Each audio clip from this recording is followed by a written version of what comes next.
Have you ever wondered what secrets lie buried beneath our feet, hidden away in the dark, forgotten corners of the world? Today, we're journeying deep into the heart of Montana, to a place where history, mystery, and legend collide in the most unexpected way. We're talking about an abandoned mine, a relic of a bygone era that recently became the center of a discovery so bizarre, it could rewrite everything we thought we knew about North America's most elusive crypt.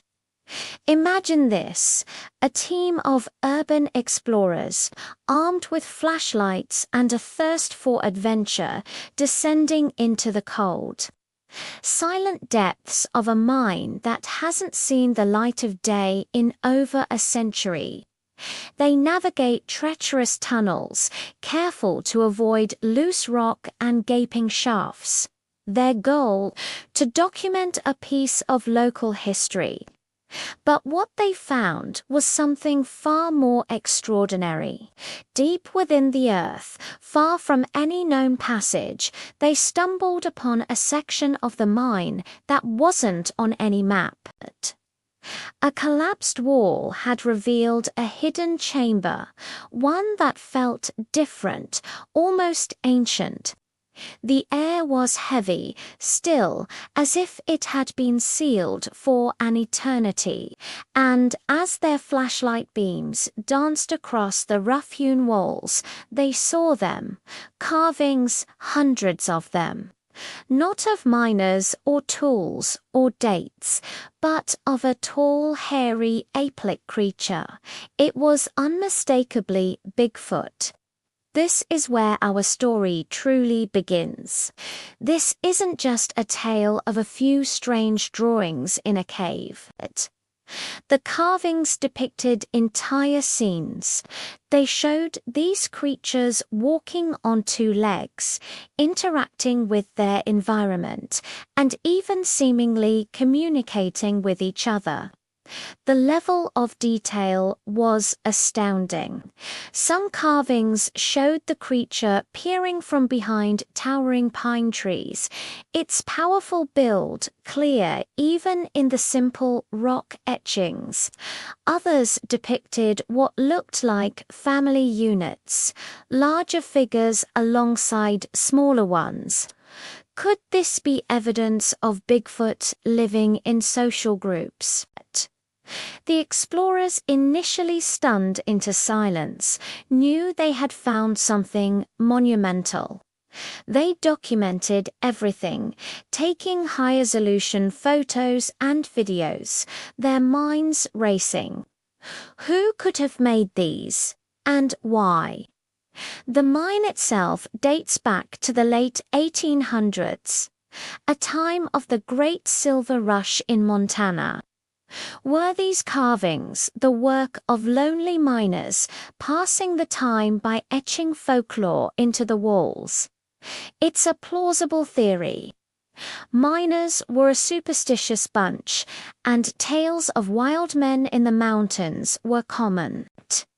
Perhaps isolated in the darkness, their imaginations ran wild, and they gave form to the fears and legends that echoed through the hills. But some details just don't add up with that simple explanation. The location of the chamber, for one. It was sealed off, hidden. Why would miners put so much effort into carving these figures in a place no one was ever meant to see? Furthermore, the style of some of the carvings seemed older, more primitive. Geologists and archaeologists who have since seen the photos are intrigued. They've pointed out that the pattern of the thin layer of natural weathering on the rock surface suggests that some of the carvings could be significantly older than the mine itself. This opens up a mind-bending possibility. What if the miners didn't create the carvings, but discovered them? What if this chamber was a natural cave system that the miners accidentally broke into? A sacred place that predates them by centuries or even millennia. This theory would place the carvings in the hands of ancient indigenous peoples. Many Native American tribes have rich oral traditions about giant hairy beings that live in the woods.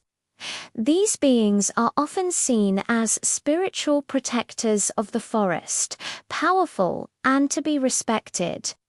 Could these carvings be a testament to those ancient beliefs, a hidden shrine dedicated to the stickmen or Sasquatch of legend? Let's look closer at the carvings themselves. The explorers noted a recurring symbol alongside many of the Bigfoot figures, a simple circle with a line through it. This symbol doesn't correspond to any known mining or geological markings. Researchers are now cross-referencing it with petroglyphs from indigenous tribes across North America, searching for a match. If they find one, it could provide a direct link to a specific culture and time period, blowing this case wide open. Another fascinating aspect is what the creatures are doing in the carvings. In one particularly detailed scene, a Bigfoot-like figure is shown holding what appears to be a large fish standing by a river. In another, a figure is reaching up to a branch, seemingly gathering berries or fruit. These aren't just monstrous figures, they're depicted as intelligent beings, integrated into their ecosystem. They're shown as foragers, survivors. This adds a layer of biological realism that you wouldn't expect from a simple scary story. It paints a picture not of a monster, but of an undiscovered primate, a great ape of North America. Of course, we must approach this with a healthy dose of skepticism. The world of exploration is filled with hoaxes. Could this all be an elaborate prank? It's possible. Creating such detailed and weathered-looking carvings would take incredible skill and effort, not to mention the risk of entering a dangerous, abandoned mine. The explorers who found the chamber have remained anonymous, communicating only through an intermediary, which adds to the mystery but also raises questions about their credibility. They claim they want the discovery to be about the science, not about them. However, the photographic evidence is compelling. Experts who have analyzed the images for signs of digital manipulation have, so far, found none. The lighting, the shadows, the texture of the rocket all appears authentic. The next logical step, of course, is a formal expedition to the site to study the carvings in person, to take samples of the rock, and to properly map the hidden chamber. But there's a problem. The mine is on private land, and its exact location is a closely guarded secret.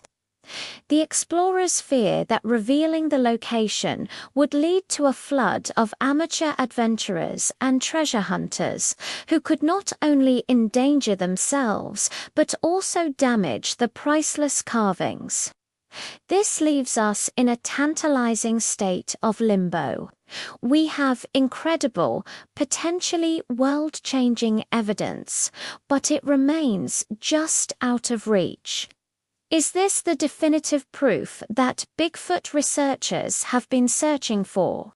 The Patterson-Gimlin film for the 21st century? Or is it a modern myth in the making, a brilliantly executed piece of folklore created by unknown artists in the dark? Whatever the truth may be, the story of the Montana mine carvings has reignited our collective imagination. It reminds us that there are still mysteries left in the world, secrets hidden in the shadows, waiting to be discovered. It challenges us to look at old legends with new eyes and to ask, what if? What if the stories our ancestors told around the campfires weren't just stories? What if they were witness testimonies passed down through generations, waiting for the day we were ready to listen? The journey to uncover the truth behind these carvings is just beginning. Scientists, historians, and cryptozoologists are all clamoring for more information. This discovery could bridge the gap between folklore and science, turning a legend into a zoological reality. For now, all we can do is look at the evidence we have and wonder, what do you think? Are these the work of bored miners, an ancient tribal shrine, or something else entirely? The answer is still buried deep in a Montana mountain, waiting for its story to be told. Thanks for joining us on this incredible journey into the unknown. If you're as fascinated by this mystery as we are, make sure to hit that like button and subscribe to the channel so you don't miss any updates on this developing story. We'd love to hear your theories in the comments below. Until next time, keep exploring.